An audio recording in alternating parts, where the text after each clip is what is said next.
আজকের এই ভিডিওটি অত্যন্ত গুরুত্বপূর্ণ হতে চলেছে, তাই সকলের কাছে অনুরোধ করব ভিডিওটিকে শেষ পর্যন্ত দেখুন।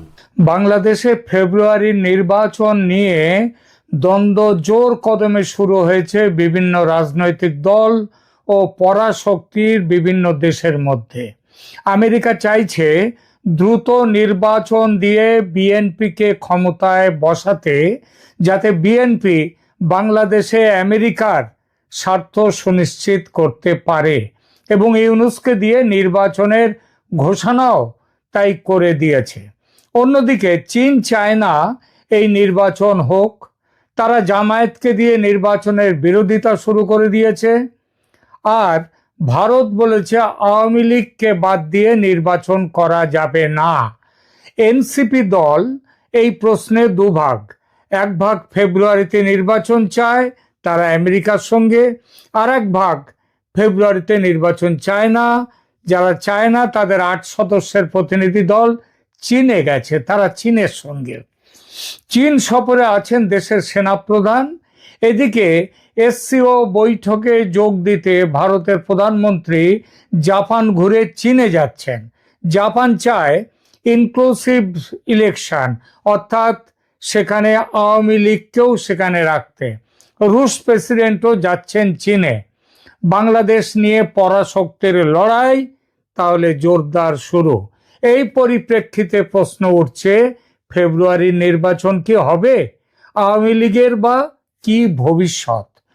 বাংলাদেশে ফেব্রুয়ারি 2026 নির্বাচনের প্রশ্নে আঞ্চলিক ও আন্তর্জাতিক পরাশক্তিদের মধ্যে তীব্র প্রতিদ্বন্দ্বিতা শুরু হয়েছে। এই প্রতিদ্বন্দ্বিতায় মূলত 4টি মূল পক্ষ: মার্কিন যুক্তরাষ্ট্র, চীন, ভারত এবং রাশিয়া।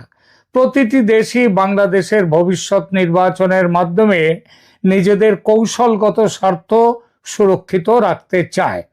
আমেরিকা দ্রুত নির্বাচনের পক্ষে রয়েছে এবং চাইছে বিএনপি ক্ষমতায় আসুক। মার্কিন যুক্তরাষ্ট্র ইন্দো প্যাসিফিক কৌশলের অংশ হিসেবে চীনা প্রভাব মোকাবিলায় বাংলাদেশে আমেরিকার অবস্থান শক্তিশালী করতে চায়। চীন বাংলাদেশের বর্তমান রাজনৈতিক পরিস্থিতিতে নির্বাচন চায় না।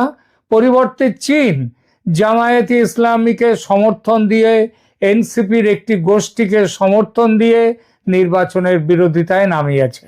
2025 সালের জুলাই মাসে জামায়াতের আমির শফিকুর রহমানের নেতৃত্বে একটি প্রতিনিধি দল চীনে যায় এবং আগামী নির্বাচন নিয়ে আলোচনা করেছে। চীন এভাবে বাংলাদেশের বিভিন্ন রাজনৈতিক দলের সাথে সম্পৃক্ততা বাড়িয়ে নিজের প্রভাব বিস্তার করছে। ভারত স্পষ্ট করে জানিয়েছে যে আওয়ামী লীগকে বাদ দিয়ে নির্বাচন হলে সেই নির্বাচন গ্রহণযোগ্য নয়। শেখ হাসিনার পতনের পর ভারত বাংলাদেশ সম্পর্কে উল্লেখযোগ্য অবনতি ঘটেছে। ভারতের অবস্থান হলো কোনো নির্দিষ্ট রাজনৈতিক দলকে সমর্থন না করলেও আওয়ামী লীগের মতো ধর্মনিরপেক্ষ শক্তির অংশগ্রহণ তার প্রথম পছন্দ। বাংলাদেশের নির্বাচনী পরিস্থিতি আঞ্চলিক ক্ষমতার ভারসাম্যে ব্যাপক প্রভাব ফেলবে। চীন আমেরিকা প্রতিদ্বন্দ্বিতায় বাংলাদেশ গুরুত্বপূর্ণ অবস্থানে রয়েছে এবং এই নির্বাচনের ফলাফল দক্ষিণ এশিয়ার ভূ রাজনীতিতে নতুন মাত্রা যোগ করবে। বর্তমান পরিস্থিতিতে বাংলাদেশে স্থিতিশীলতার চেয়ে অনিশ্চয়তা বেশি। আন্তর্জাতিক পরাশক্তিদের প্রতিদ্বন্দ্বিতা, অভ্যন্তরীণ রাজনৈতিক বিভাজন এবং সংস্কারের দাবি, এই সব কিছু মিলে বাংলাদেশের রাজনৈতিক ভবিষ্যৎ একদম জটিল হয়ে উঠেছে। আওয়ামী লীগকে নিষিদ্ধ করা হয়নি, তাদের কার্যক্রম নিষিদ্ধ হয়েছে, এটাই বলা হয়েছে।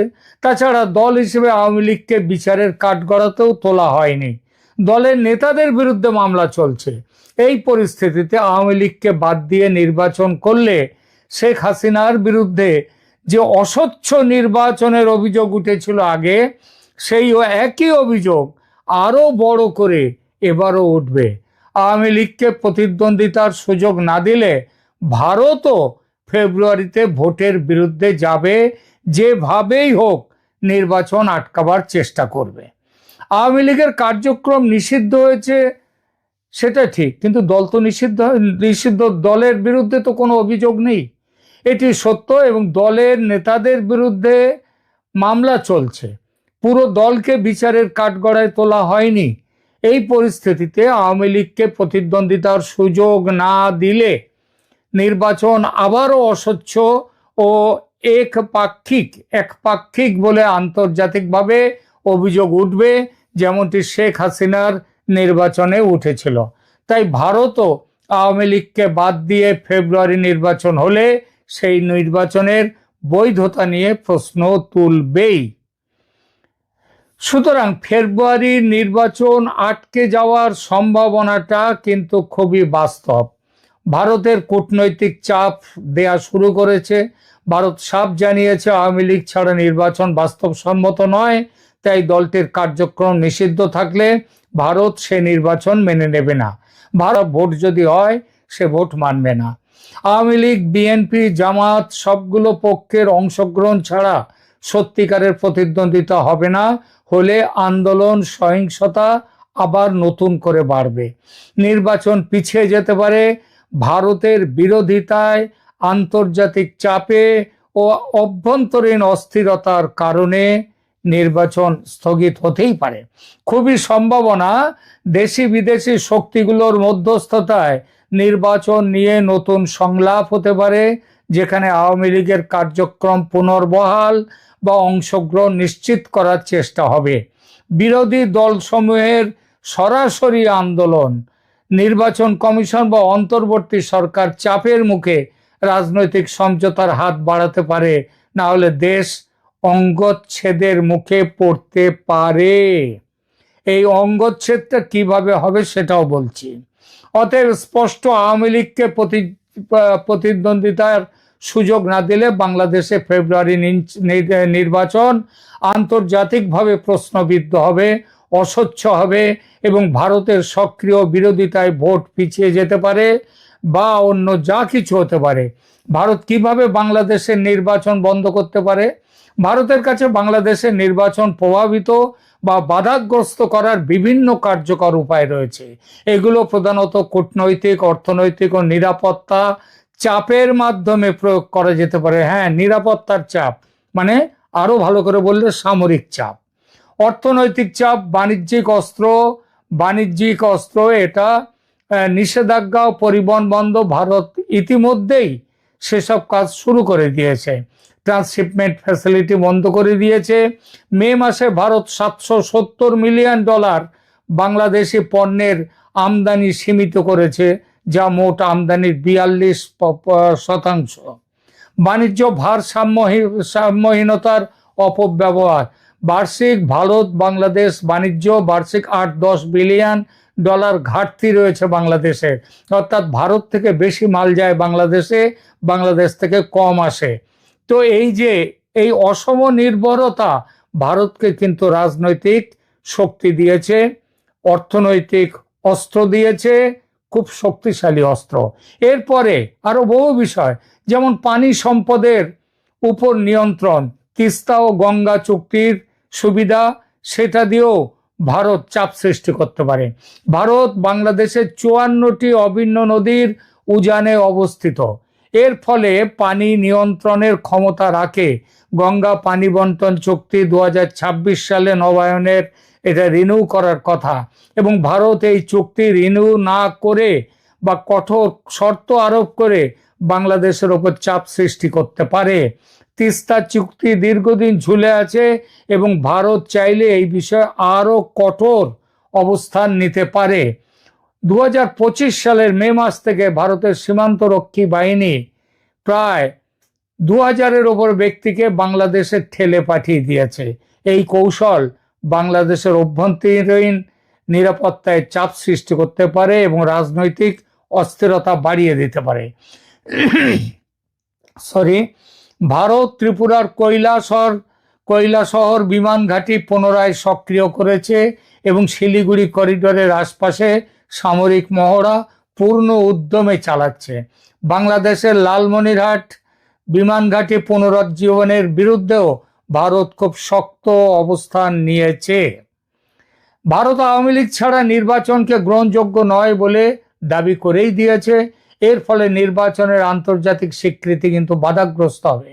ভারত তার আঞ্চলিক প্রভাব ব্যবহার করে অন্যান্য দেশগুলিকেও নির্বাচন স্বীকার না করতে প্ররোচিত করতে পারে। ভারত একযোগে অর্থনৈতিক, পানি, সীমান্ত, কূটনৈতিক চাপ এবং সবশেষে সামরিক চাপও দিয়ে তারা বাংলাদেশকে তাদের নিজেদের রাস্তায় নিয়ে আসবার চেষ্টা করতেই পারে। তার কারণটা হচ্ছে ভারত বাংলাদেশ নিয়ে অনেক কষ্ট সহ্য করেছে, অনেক কিছু ত্যাগ করেছে, বিনিময়ে কিছুই পায়নি। এখন এই যেভাবে করেছে এবং ভারতে বাংলাদেশে বিপুল সংখ্যক সংখ্যালঘুরা তারা একটা ভারতের কি বলবো তাদের উপরে যে ব্যবহার, যে অত্যাচার করা হচ্ছে সেটা ভারতের পক্ষে অত্যন্ত শিরোপীড়ার কারণ হয়েছে। ওয়ান্স ফর অল ভারত এই সুযোগটা নিতে পারে। যদি আওয়ামী লীগকে নির্বাচনে অংশ না নিতে দেয় তাহলে ভারত কিন্তু সামরিক অভিযান করতেই পারে এবং নির্বাচন বন্ধের জন্য যত কিছু করা সেটা করতে পারে। আমরা আগেই বলেছি যে দুটো করিডোর রয়েছে বাংলাদেশের, যেটা হচ্ছে যাকে বলা যায় বাংলাদেশের চিকেন স্নেক। একটা হচ্ছে ওই রংপুর সীমান্ত দিয়ে, মানে দক্ষিণ দিনাজপুর থেকে একদম মেঘালয়ের গারো পাহাড় পর্যন্ত এটা কেটে দিলে পুরো রংপুর ডিভিশন আলাদা। আবার ওদিকে ত্রিপুরার থেকে মাত্র 28 মাইল 22-23 মাইল নিচে নেমে এলেই বঙ্গোপসাগর, ওইটুকু কাটলে আবার পুরো চট্টগ্রাম আলাদা। সুতরাং বাংলাদেশের সামনে ভারত এইবার সহজভাবে মেনে নেবে না এই নির্বাচনে আওয়ামী লীগকে ছাড়া যদি নির্বাচন করা হয়। এখনকার মতো এখানেই রাখছি। ভালো থাকবেন, ধন্যবাদ।